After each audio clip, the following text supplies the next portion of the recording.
Today we're about to interview Sebastian Tettamanti of Dezer Platinum Realty. Come on.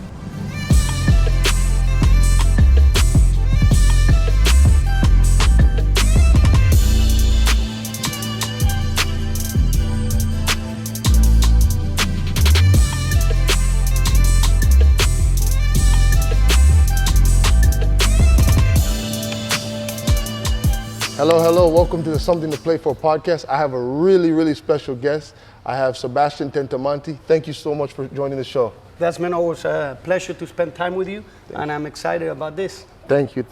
So Sebastian, we're going to get right into it.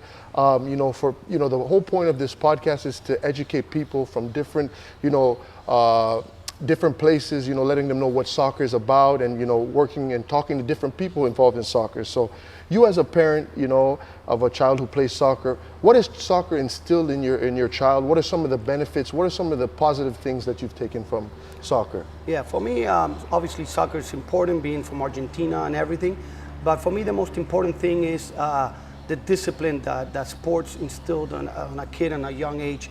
I didn't choose the sport for my son. He chose to play soccer, and I'm happy with it. But I told him, you have to do a team sport. I think it's very important.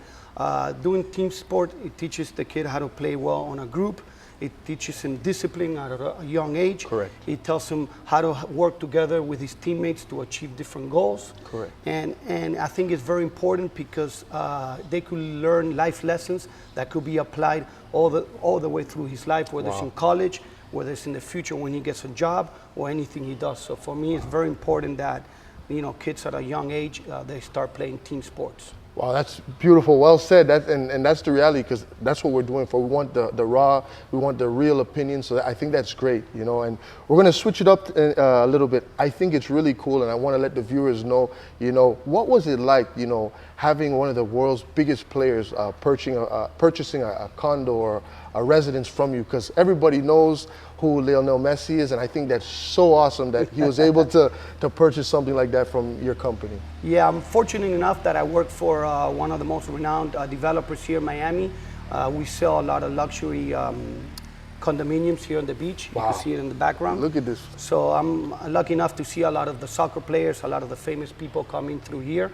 But obviously, dealing with the number one soccer player in the world, and also Argentina. And he's from Argentina, yeah. Right. I like it, yes. So it was very interesting. Mostly of the dealings were with the father, obviously. Beautiful. And I think he's a happy customer, so it's good to be able to say that. That's awesome. No, it's beautiful, because a lot of the kids, they look up to these athletes. They think, and that's why I say, athletes, coaches, educators, we are role models for these young children. So it's really good to hear stories like that.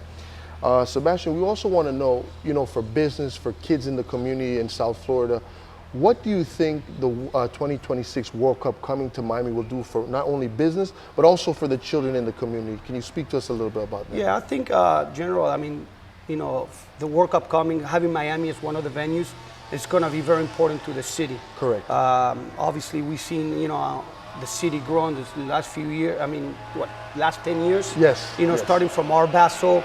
Now, we have Formula One here. Correct. We have a nice art scene, great culinary scene. And now on top of that, we're going to have the World Cup coming to Miami. So I think that's for the city of Miami, that's going to be a great opportunity. Like you mentioned, it's going to attract a lot of business opportunities. Yes. But I think that the soccer community and the kids are going to benefit out of that, because I think all that will trickle down and into the clubs. The money will trickle down into the clubs, into different community activities that are going to be happening for the kids.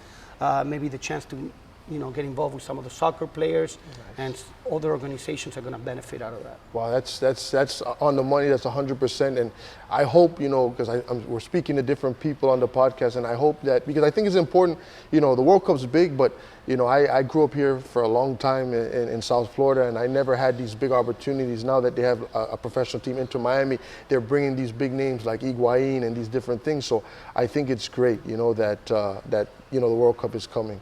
So on to the next question. I want to know, this is a little tricky, a little testy, but who do you have? Who do you think is going to win the upcoming World Cup in Qatar? Talk to us a little about the team that you support, and who do you want to win? Can't be asking me that I can't question. ask that. I think I already know the answer. Yeah, but Argentina. I love This is Messi's time. Messi's gonna get that cup. I don't have no doubt. I love it. I can't wait to see it. I love it. I love it. I love it. So no, Argentina playing. Are there any, because the thing with Argentina sometimes is there's a lot of good players, right? But it's very hard for them to, sometimes play together as a team. Correct. What do you think where does that come from? What do you think why is that?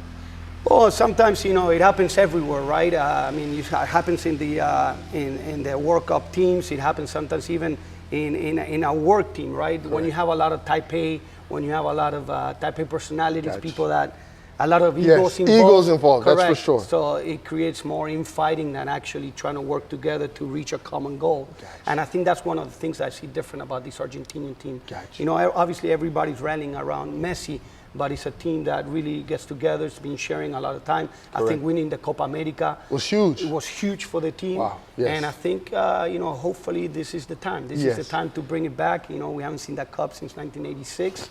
So, It's going to be great. One thing that, a lot of people are talking about is it Messi's last World Cup? Do you think it's going to be one of his last? Because it's going to be special because, again, he's getting up there, he's older. What are your thoughts on that? Do you think it might be one of his last World Cups? we never know. He's, at the level he plays and the way he plays, and also in his career, we didn't see that he had really debilitating injuries. Mm-hmm. So he's a player that probably he could play long term. He takes care of himself. He's not a party guy. Correct. So I think he probably has it in there. At the level that he's playing now, obviously we see it. What we saw from Messi 5-10 years ago is not the same Correct. speed acceleration Correct. we see now. Correct. But he's adapting to play, and he has a good supporting cast. I think maybe we could see him play in Miami. Viva Miami, Yeah. let him come to Miami. Yeah. Well, Sebastian, again, I really want to say thank you for your time. This was really important because we're trying to get different influential people like yourself on the show because it's not only about soccer players itself, but it's different people who are involved in soccer. So again, thank you so much for your time and we really appreciate it, Desmond, anytime. Thank you so much. Thank you so it's a much. good time. Thank you. Thank you. Thank you so much.